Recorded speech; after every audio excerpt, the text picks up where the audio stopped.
Plus de 700 personnalités, parmi lesquelles notamment les chefs des institutions de la République, des députés, des sénateurs et des représentants de partis et regroupements politiques, tous membres de l'Union sacrée de la Nation, se sont retrouvés au chapiteau de la Cité de l'Union africaine ce samedi 22 février 2025 pour entendre le message du président de la République Félix-Antoine Tshisekedi Tshilombo, garant de la Nation, face à la situation de la guerre d'agression du Rwanda dans la partie est de la République démocratique du Congo. Tout a commencé par la prière et une minute de silence en mémoire de toutes les victimes de la guerre d'agression dans l'est du pays, à laquelle le secrétaire permanent de l'Union sacrée de la Nation, André Mbata, a convié l'assistance. Dans son adresse, le président de la République, haute autorité de l'Union sacrée de la Nation, en a appelé à la prise de conscience collective face à la guerre d'agression, à ne pas être distrait par des querelles intestines. L'ennemi est debout, l'ennemi est actif. L'ennemi, ce n'est pas seulement celui que vous voyez. D'ailleurs, ce que vous voyez n'est que de l'agitation.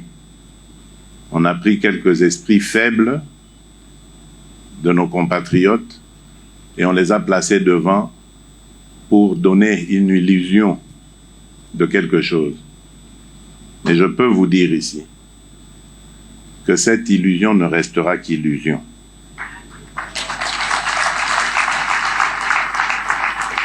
Elle ne se transformera pas en réalité.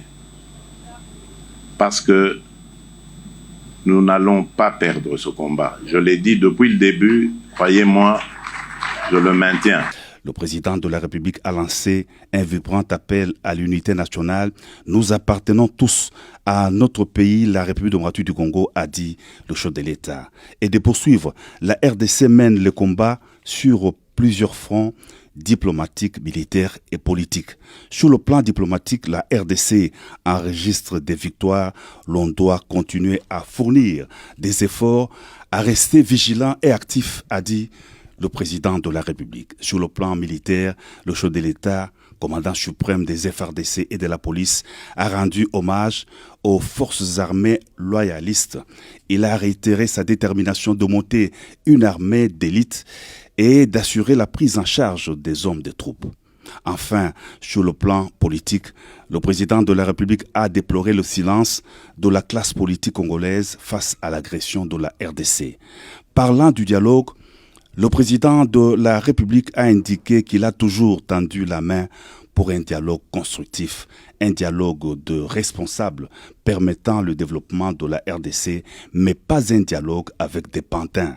Le chef de l'État a salué la prise de position actuelle de la communauté internationale face à l'agression du Rwanda.